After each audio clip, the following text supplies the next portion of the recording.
Okay, my name is Venerable Kassapa. I am just a little junior monk from Vajrayana Monastery, and I've been asked to give the talk today. So you get something different. So I thought, I'm a little bit tired today, so I thought we'd break up the talk with a few just very brief meditations. I remember Bhante Sujato and Ajahn Brahmali did a course here about Buddhism, and I found it very useful. I wasn't a monk then, and I found it very useful just to relax for a minute or two between the talks to help kind of settle down, because usually we come from world and busyness and then straight into it and we have all of these thoughts in our minds and stuff. So if you just start by just relaxing. If you don't wish to meditate, then you can just sit in quietness, which is meditation anyway. So, so just find a comfortable position. We're not here to torture ourselves, so just relax and try and find some inner centering.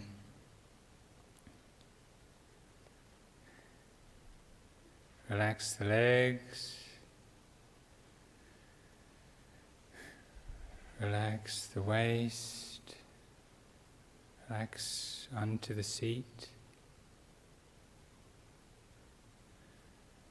relax the belly, softening the chest and lungs, the shoulders. And relax from the base of the spine up into the shoulders.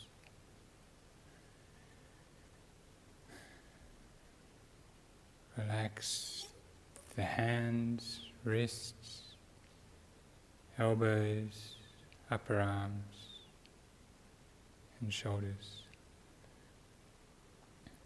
Release the legs, release the waist, release the belly, the back, chest, shoulders, arms and hands.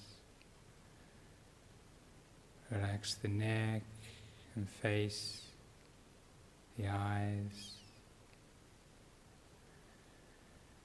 Relax the entire head.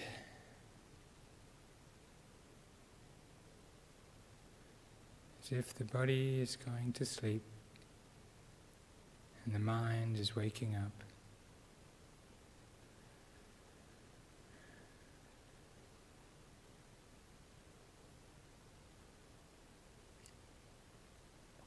Whatever has happened in the past, it's finished with, it's gone, never coming back. Future is uncertain. Even our thoughts about the present, you can put them down.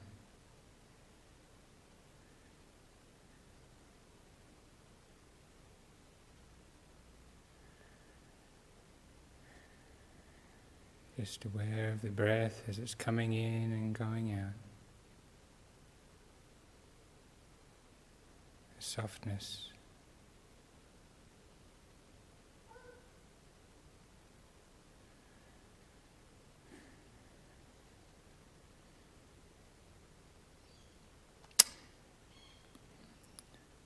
And when you're ready, open your eyes.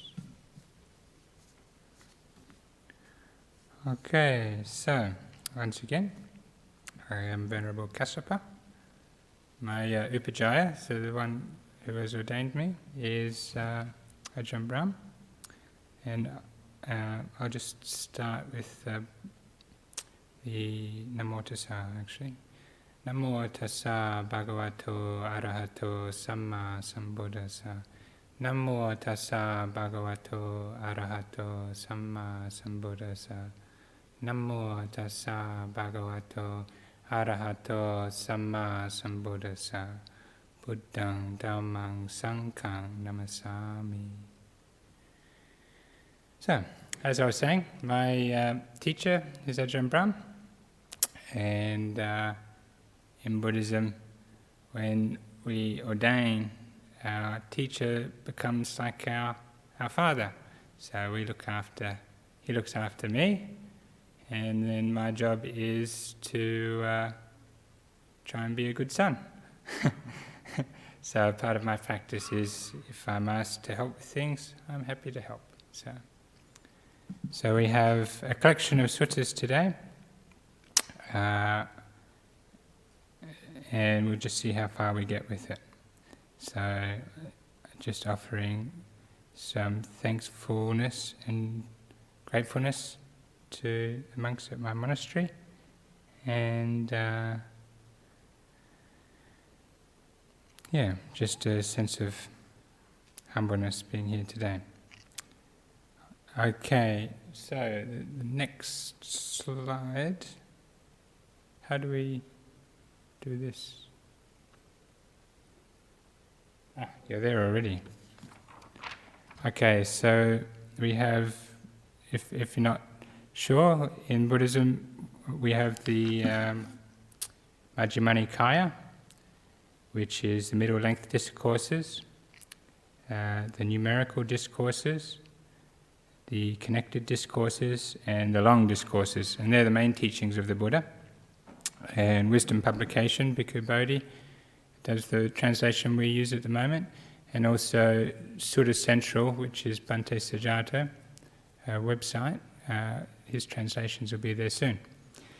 So they're the main teachings, and then on top of that, there's another book called the Kundaka Nikaya, which has like the Dhammapada and some other books in it. And then on top of that, we have called the Vinaya, which is like the monks and the nuns' training. And so together they're like all the core teachings of the Buddha, and then there's some other books after that as well. So, but what does this mean? Well, it means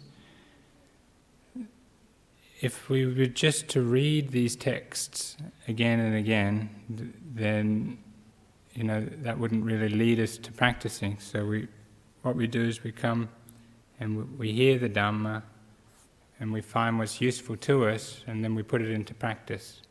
And then the more that we find teachings that suit us, then the more we can go deeper with that. So we'll just go to the first sutta now, which is Majjhima Nikaya 35.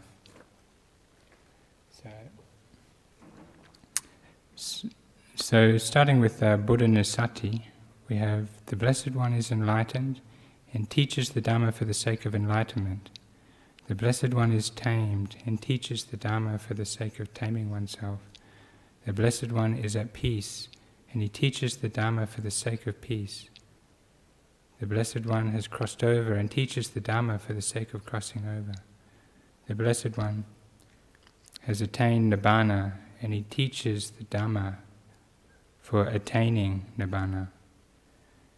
So these recollections in Buddhism, the Buddha taught us that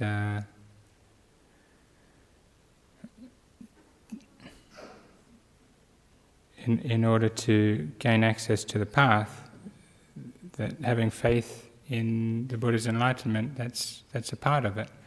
So having recollections like this is very powerful. It's called Buddha Nissati, where we recollect again and again the qualities of the Buddha, and the more that deepens our inspiration in our heart, then the more it gives us a willingness to want to practice.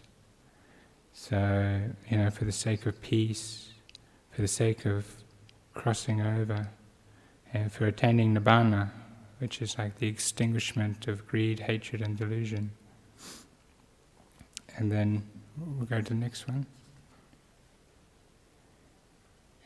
And another short one at Majjhima Nikaya 70, we have bhikkhus. For a faithful disciple, who is intent on fathoming the teacher's dispensation, it is proper that he conducts himself thus. The Blessed One is the teacher.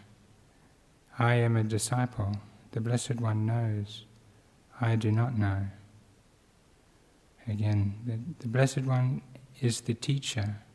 I am a disciple. The Blessed One knows. I do not know.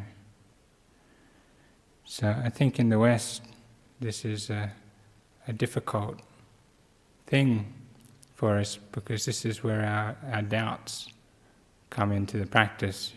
Why are we practicing? Do we believe in the Buddha's teachings? Are they real? And then that sense that we're giving up a part of ourselves by believing wholeheartedly in something. So, as Ajahn Brahmali points out, it's not like blind faith where we just believe in the Buddha, but it's like we go, okay, we have trust that this might be true, and then we practice accordingly. And so that's the kind of admitting that we don't know, and we have to put our faith in the Buddha in order to get the willingness to want to practice, to overcome suffering.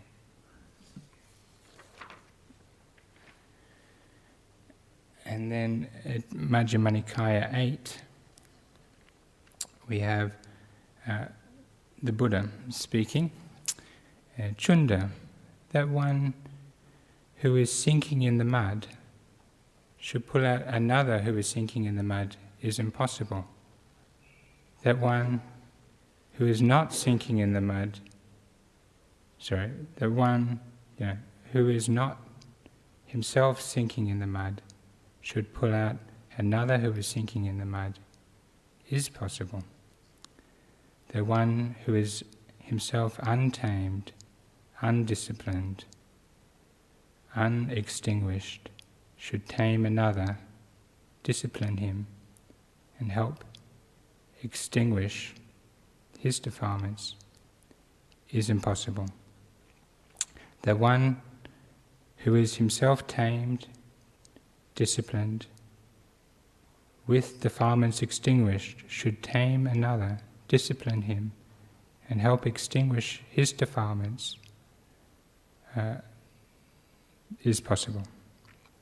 So this is the idea that in order to get out of the mud, that we need, the Buddha points out for noble disciples to follow the teachings of the Buddha and those pointing to a Buddha.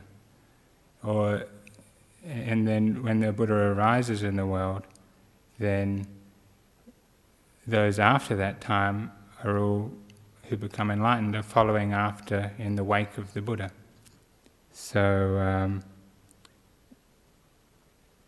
anybody who is out of the mud, so who has attained Nibbana, who is an Arahant, or those pointing to those teachings, then they're the things that are worth following and putting into practice. And okay, so we have the next one, which is the middle length discourses 9. And so now we start on right view. This sutra is very long, and there's many different ways.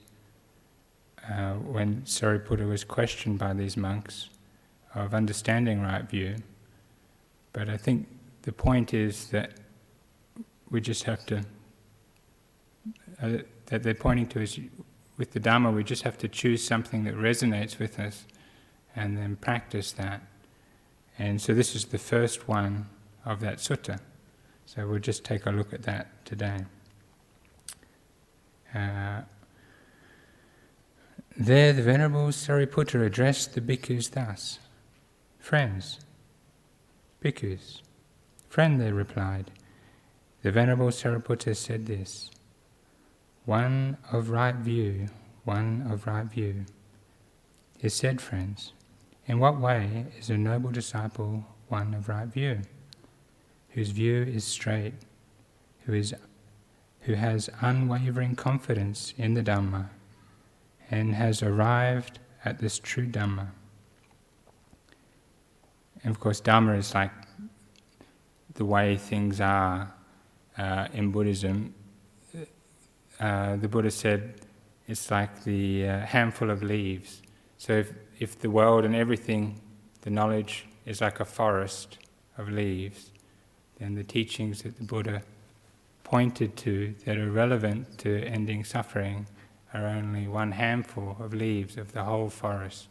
So when we're speaking about the Dhamma, we're just speaking about those truths that lead to the end of suffering, or the natural way of things, the balance of cause and effect.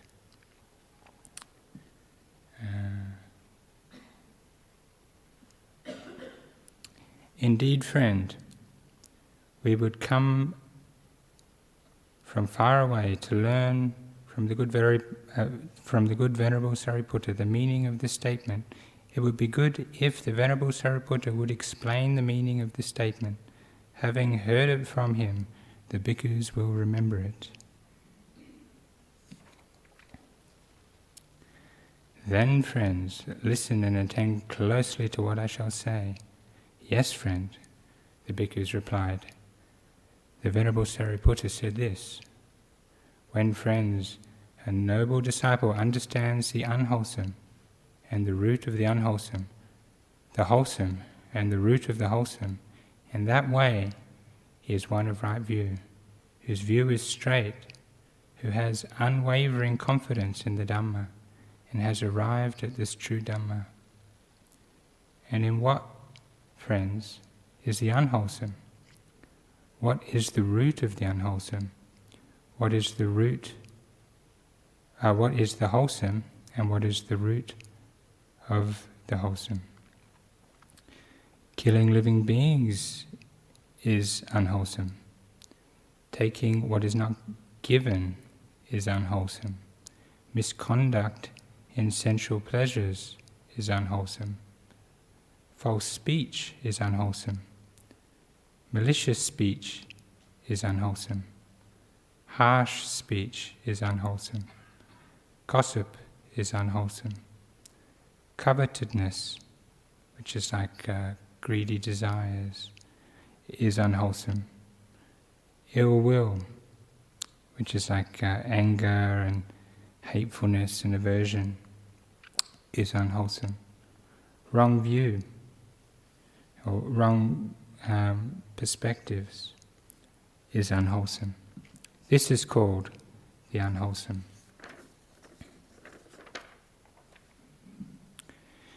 And what is the root of the unwholesome? Greed is a root of the unwholesome. Hate is a root of the unwholesome. And delusion is a root of the unwholesome. These are the root of the unwholesome.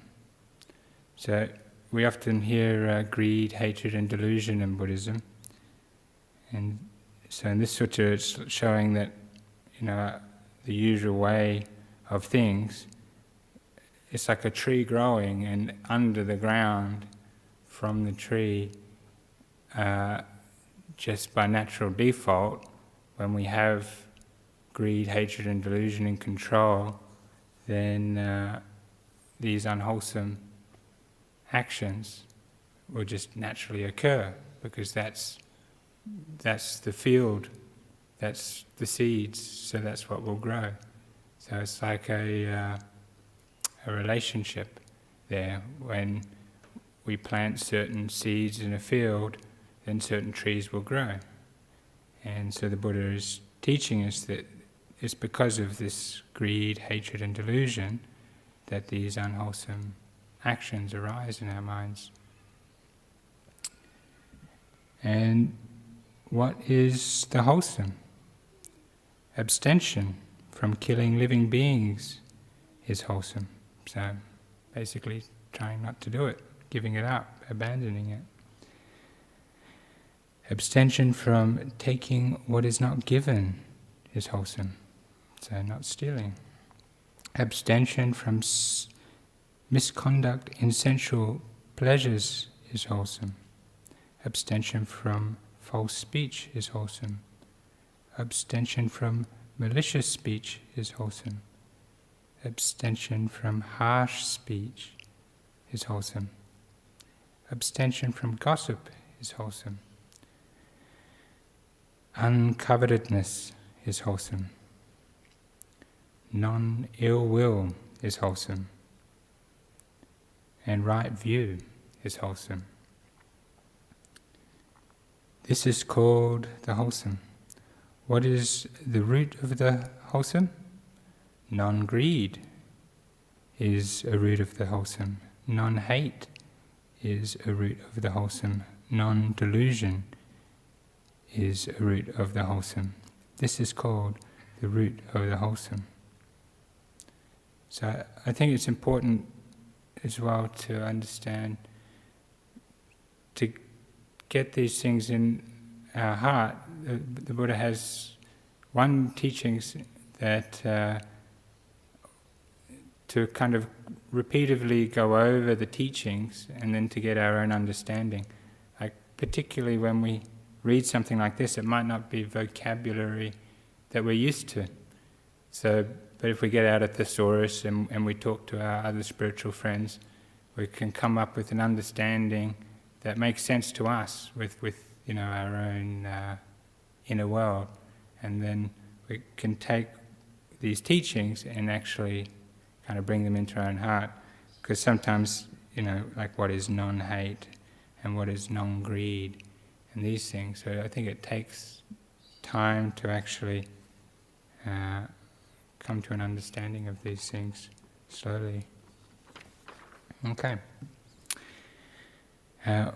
When a noble disciple has thus understood the unwholesome and the root of the unwholesome, the wholesome and the root of the wholesome, he entirely abandons the underlying tendency to lust. He abolishes the underlying tendency to aversion. He eradicates, because I didn't know the previous word, he eradicates the underlying tendency to the view and conceit I am, and by abandoning ignorance and arousing true knowledge, he here and now makes an end of suffering. In that way, too, a noble disciple is one of right view, whose view is straight, who has unwavering confidence of the Dhamma, and has arrived at this true Dhamma. And this is just one little part of that sutta, but I think that's plenty. So we're going to just stick with what is wholesome and unwholesome for today's talk. Is there any questions? Anything? Am I speaking too fast or anything? Oh, good.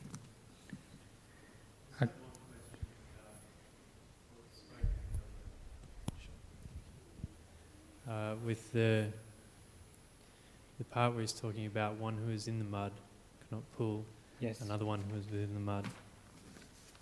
Yes. So my question is, then what value is the Sangha? Like when we're working things out together, because we're deluded. Yes. And I'm just wondering what the distinction is between the two. The distinction in Buddhism is that we have to do the practice for ourselves. So all we can do is rely upon our own wisdom and make our own hearts like a vessel for the Dhamma, and then trusting upon our own understanding.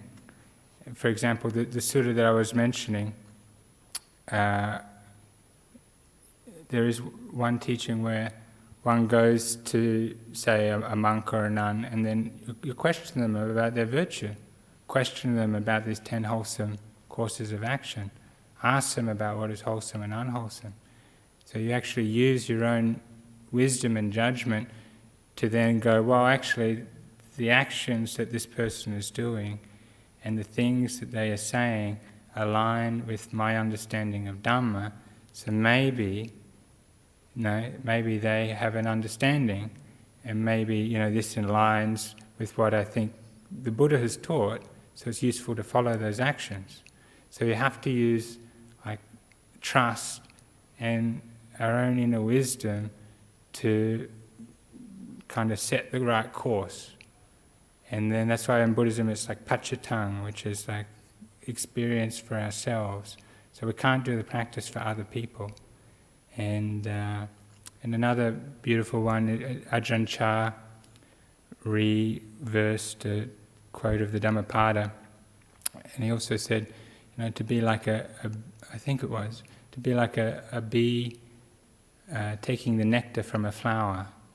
So we learn to take what is good from the teachers and the things around us and use that in our experience without damaging the petals and the flowers. So we learn to actually use whatever situations we're in to become our teachers. We can see the wholesome, we can see the unwholesome, and we can grow from that. And then slowly we aspire to finding those teachings that are going to lead us out of suffering, and then hopefully that leads to those doors opening in that direction. Thank you. I just have, just from that, I just want to move on to one other question, which is then, if we've practiced the Dharma and we've learnt teachings, if people come to us with questions, what is the correct course of action with sharing what we believe is the teachings? Well, it's good to always defer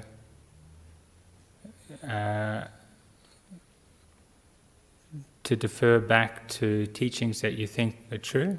You can give your understanding, but then you kind of separate and go, well, I may not have sufficient wisdom, so take what I say with a grain of salt, but you're trying to help. But certainly some teachers recommend being at a certain level before you, say, teach meditation practice and things like that to people, because you may just lead people completely in the wrong direction and cause them more harm than good.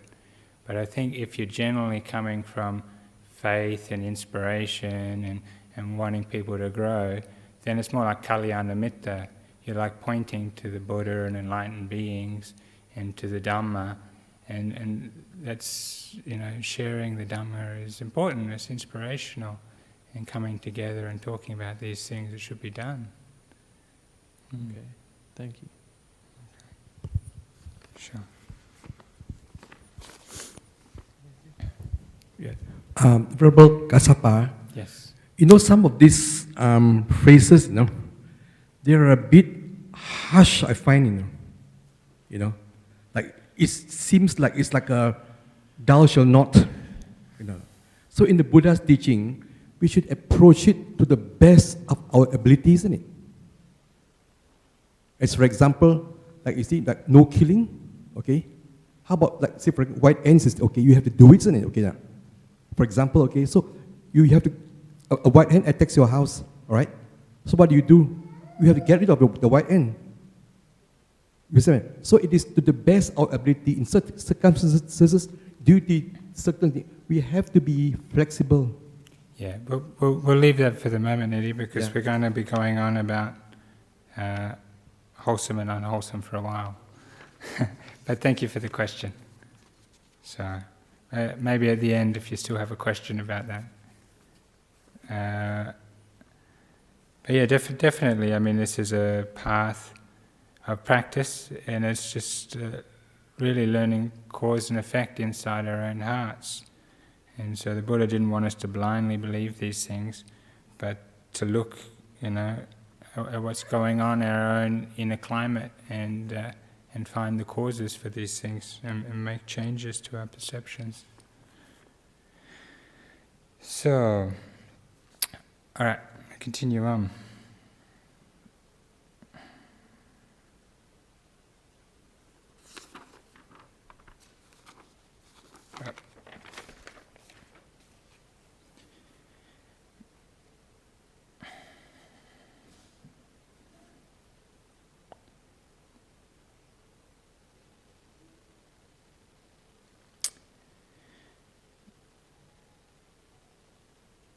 Okay, so then we have, if you want to read up further on this, we have in the numerical discourses, chapter 10, verse 176, there is a detailed explanation of these wholesome courses of action, and of what we've just been talking about, and the Buddha gives a bit more. So I've just put a little excerpt in here of one part, and we'll just look at the mental actions.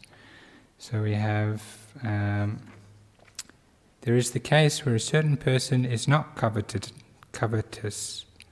He does not covet the belongings of others, thinking, "Oh, that what belongs to others would be mine." And he bears no ill will, and is not corrupt in the resolves of his heart. He thinks, "May these beings be free from animosity, free from oppression, free from trouble, and may they look after themselves with ease." So it's a very nice sutta, and I would suggest reading that one up. And if you want to know more about what the Buddha said specifically about these courses of action.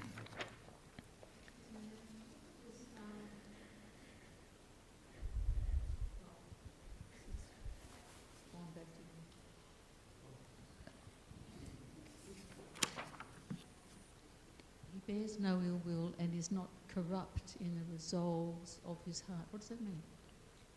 I can get he bears no ill will. I think that just means like the intention coming from where one's coming from. So quite often when we're coming from selfish desires rather than selfless desires, when we haven't investigated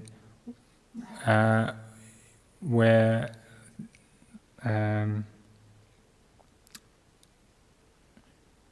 like even now when irritation arises, it's our first response, but irritation is rooted in ill will.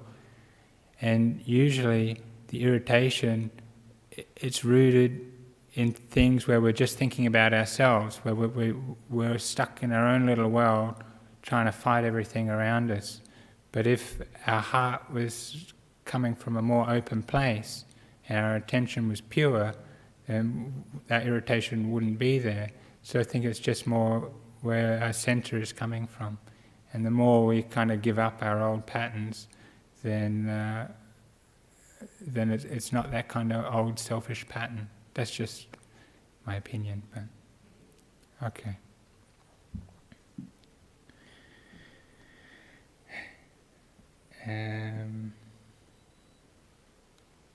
Yes.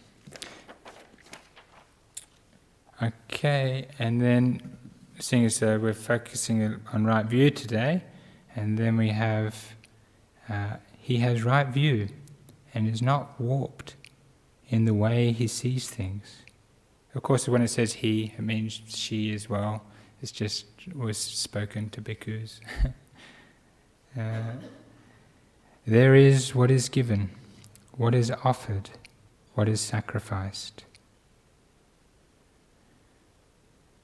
There are fruits and results of good and bad actions. There is this world and the next world. There is mother and father. There are spontaneously reborn beings. There are Brahmins and contemplatives who, faring rightly and practicing rightly, proclaim this world and the next after having directly known and realized it for themselves. This is how one is made pure in the three ways by mental action. So this realized it for themselves. This is really the point of the Buddha's teachings. And so when we have the Eightfold Path, it starts with right view. And one of the right views is this 10 wholesome courses of action, which ends in right view. So it's like there is one similarly to do with the Eightfold Path, where it's like charioteers, and for each of the section, like one goes to one section, and then the next to number 2, and the next to number 3, and the next to number 4, and you get to the end, and then you come back to the beginning. So it's just this process of deepening the path more and more, walking backwards and forwards, all of the factors of the Eightfold Path, until this right view is perfected. And you know, it doesn't happen overnight, so it's a bit of a process. But it's definitely worth reflecting on what is right view and what is the path. Okay, so we'll just have another pause for a moment. As I mentioned, I'm a little bit tired, so just for a moment, thank you. And just relax the body, be at ease, and if you meditate, just meditate for a moment, or just a bit of quietness.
Okay,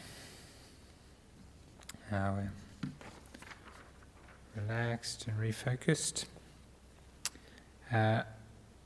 Continuing on, in the rains, I sometimes have the habit of randomly picking up a book and flicking to a page, and I came across this book called Blooming in the Desert, which is a translation of some of the teachings of a sayadaw called the Wildflower Monk, Tung Pulu. Not very good with pronunciation. Anyway, as it's on this very topic, I thought it would be relevant. Just sometimes hearing the same teachings in different ways, allows us to understand it better. So we have, in Buddhist ethics, there are 10 unwholesome conducts. 3 of these unwholesome conducts proceed from our body door and cannot be done with our speech or our thoughts. There are 4 conducts associated with our speech door. These 4 cannot be performed either with our bodily actions nor with our thoughts. If we analyze the mind door, we find 3 unwholesome conducts we perform with our mind. And these 10 unwholesome conducts are killing, stealing, sexual misconduct.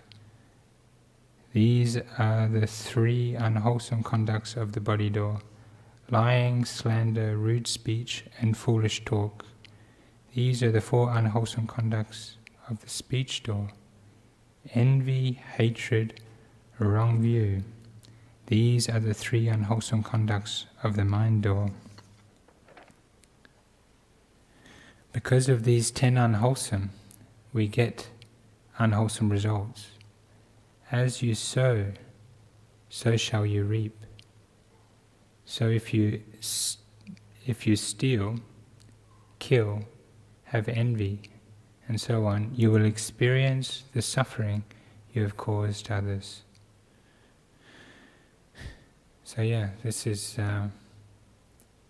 also notice when you hear translations and people's teachings, sometimes the words in the translations are slightly different to the Buddhist teachings.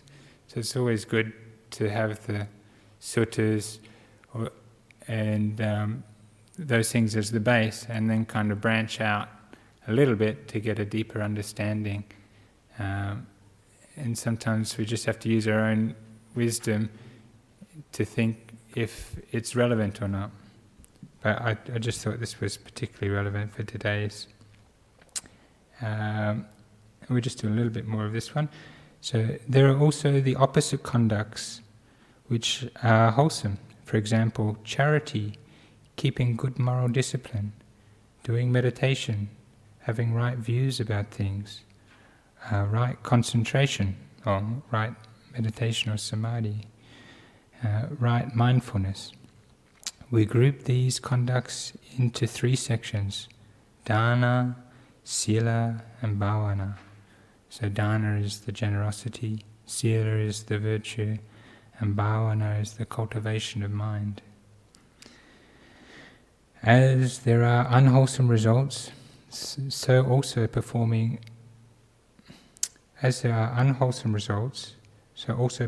meritorious deeds, having a self-sacrificing nature, having goodwill towards others, and doing a lot of meditation practice, these are the wholesome conducts.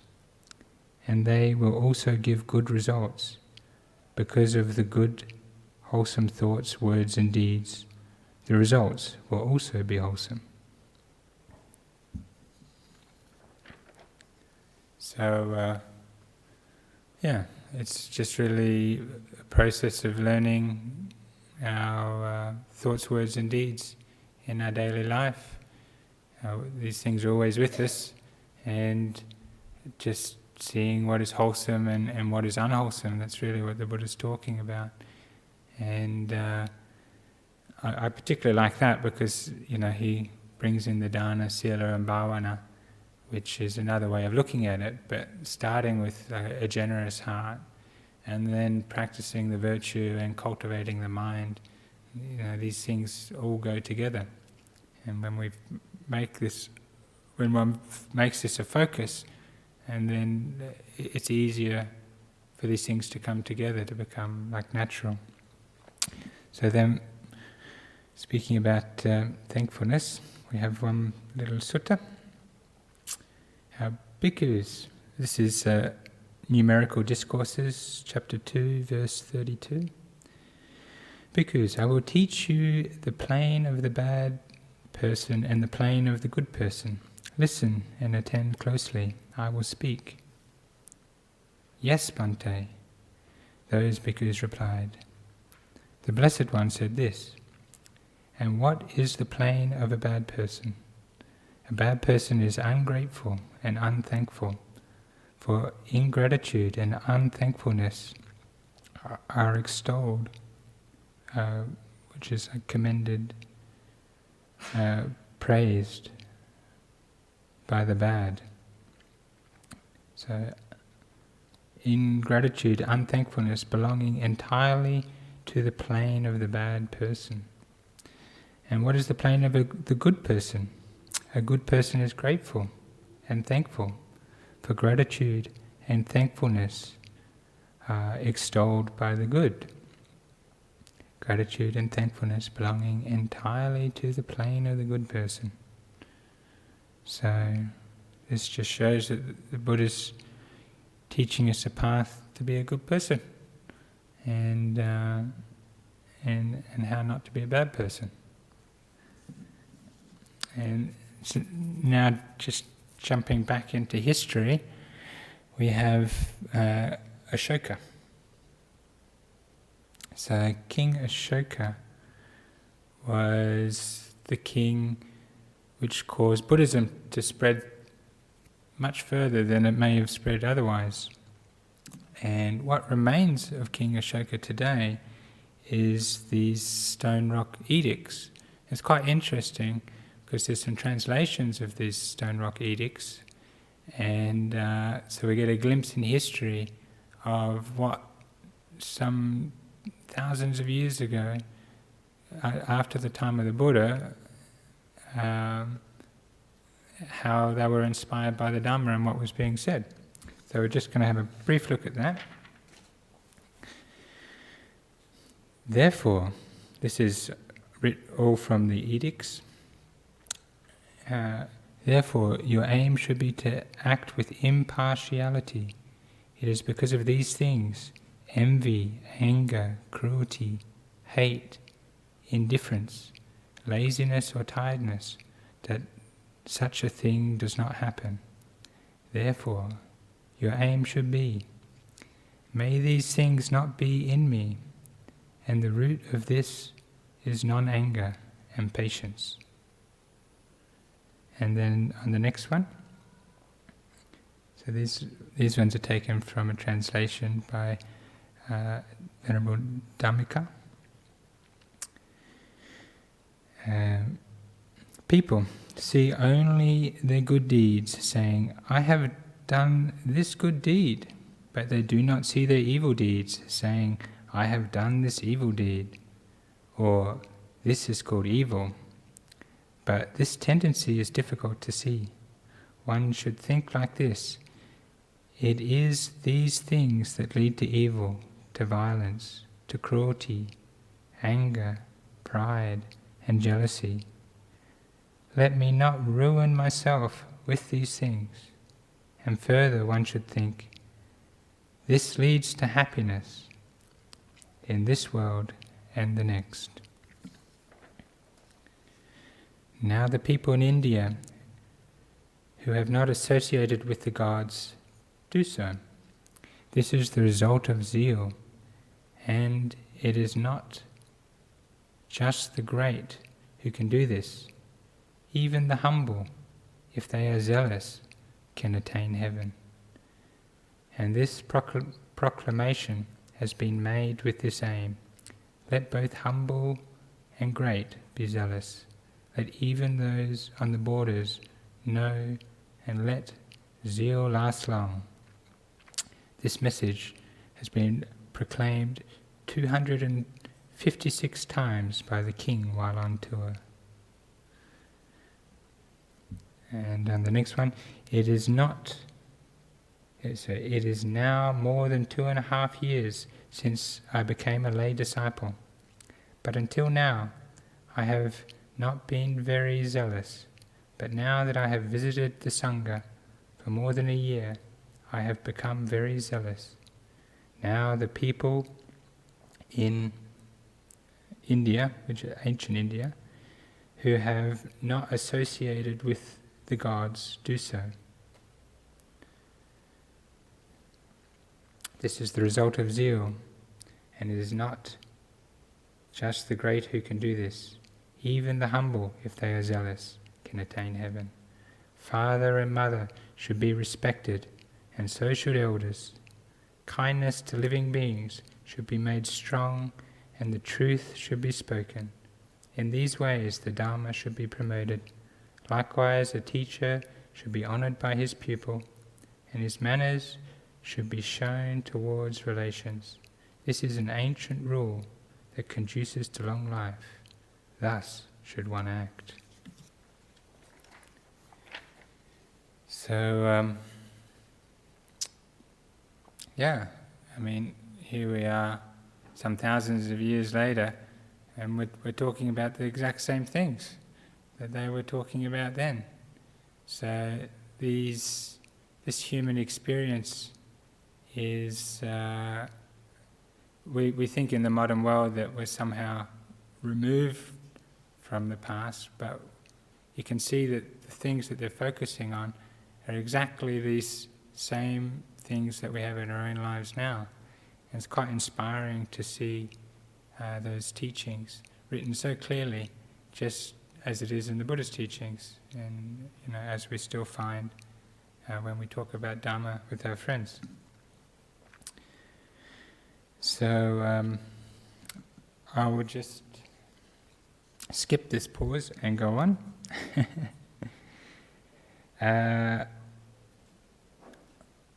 We only have a little bit of time left. So this story, just because we're talking about respect, because I think it's very important, the gratefulness and the thankfulness is a basis with the generosity to understanding these wholesome courses of action. There's a story in the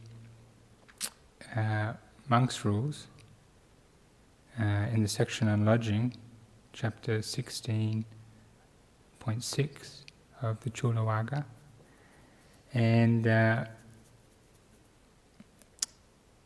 I'll just quickly go through it. Now, at the time, monks who were pupils of the group of 6 monks, having gone along in the front of the order of monks, with the awakened one at its head, took possession of dwelling places.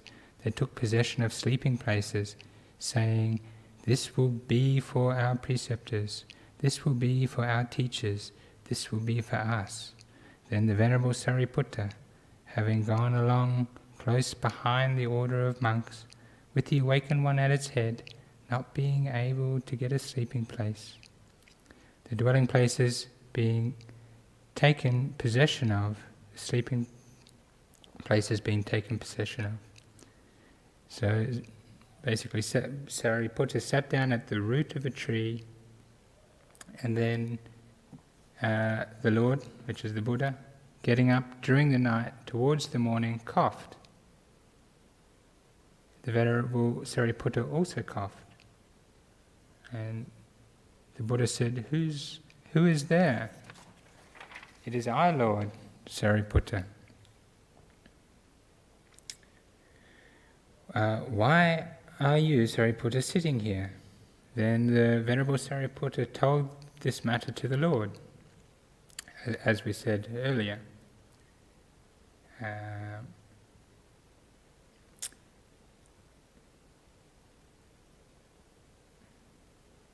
And then the Buddha goes and speaks to these monks and basically says, ask them if it's true, and then goes through, admonishes them, saying, "How, monks, can these foolish men, having gone along in front of us,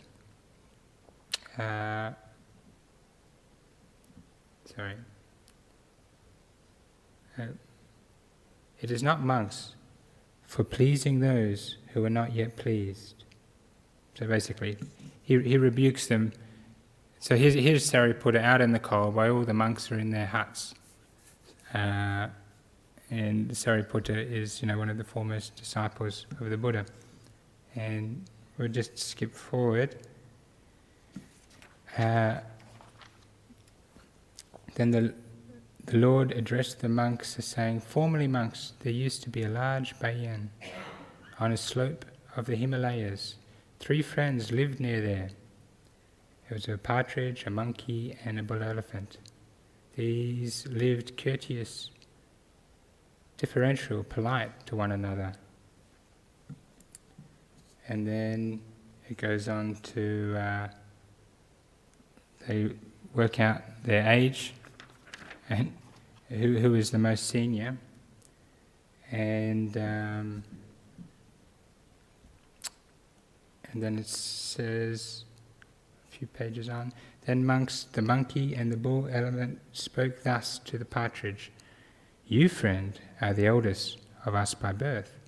We will respect, revere, reverence, and honour you. and we will abide by your advice. Then monks, the partridge caused the monkey and the bull elephant to undertake the 5 moral habits, and himself followed the observances of the 5 moral habits.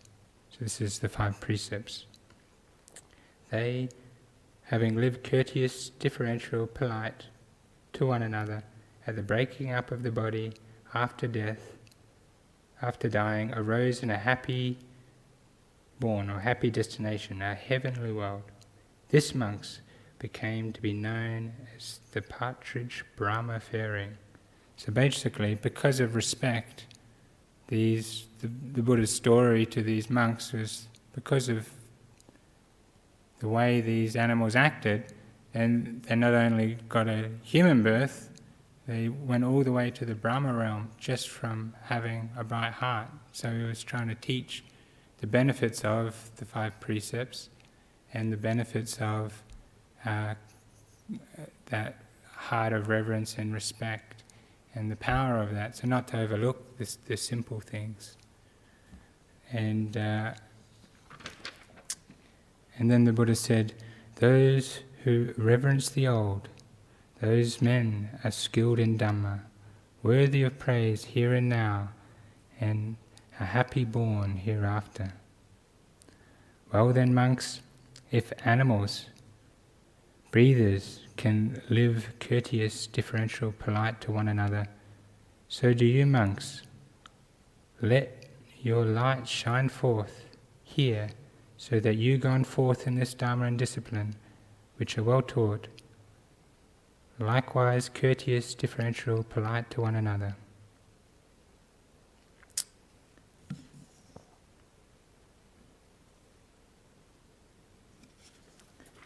And then we'll jump to Sutta. It's a lot of information today. We have Numerical Discourse 235. Then the householder Anathapindika approached the Blessed One, paid homage to him, sat down to one side, and said to him, who in the world, Bhante, is worthy of offerings? And where is a gift to be given? And then the Buddha said, there are, householder, 2 in the world worthy of offerings, the trainee and the one beyond training. These are the 2 in the world worthy of offerings, and a gift to be given to them. This is what the Blessed One said. Having said this, the Fortunate One, the teacher, further said this: in this world, the trainee and the one beyond training are worthy of gifts of those practicing charity, upright in body, speech and mind. They are the field for those practicing charity. What is given to them brings great fruit.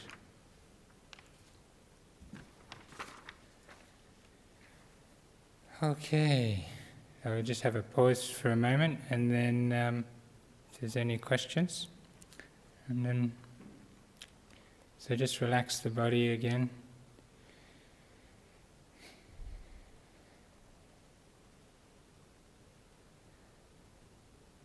Just relax the legs, relax onto the seat. Relax and soften the belly. Relax the shoulders and arms, the in-breath and the out-breath, the neck, face, eyes, forehead.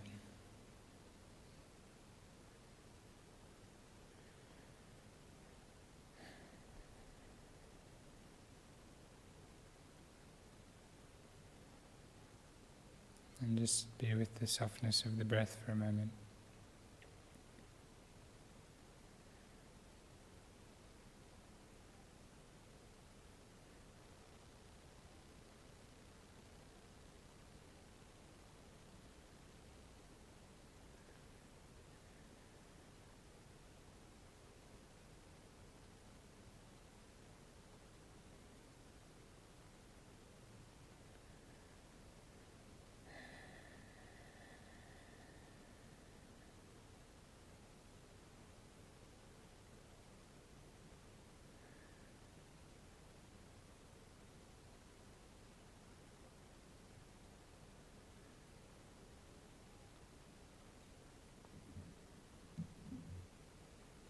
Okay. Well, thank you for my talk today. I may be of insufficient wisdom, so I ask for your forgiveness if I have said anything wrong. And please investigate for yourselves, and if there's any questions, and then we will finish up.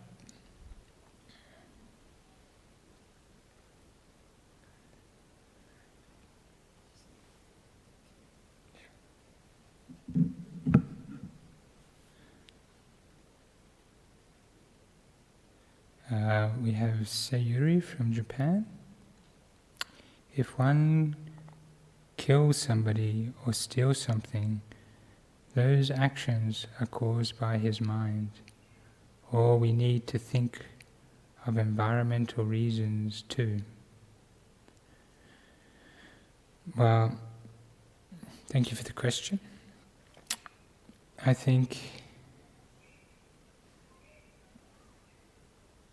the main thing is that we look into our own experiences. So until we have sufficient wisdom to see the cause and effect of actions in our own heart,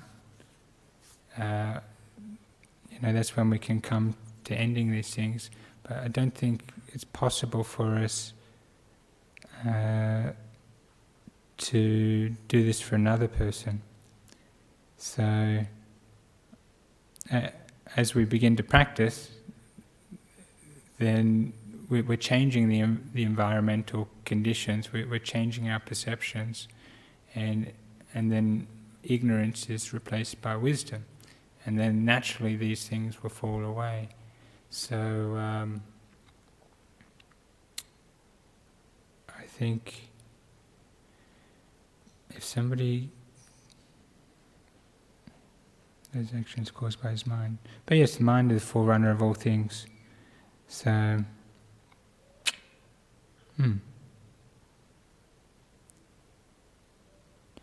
So yes, all actions are caused by our minds. And yes, we need to think of the causal factors that lead to those actions. And best, I think, that we just look at our own hearts and not the hearts of others. Okay, thank you. Any questions from here?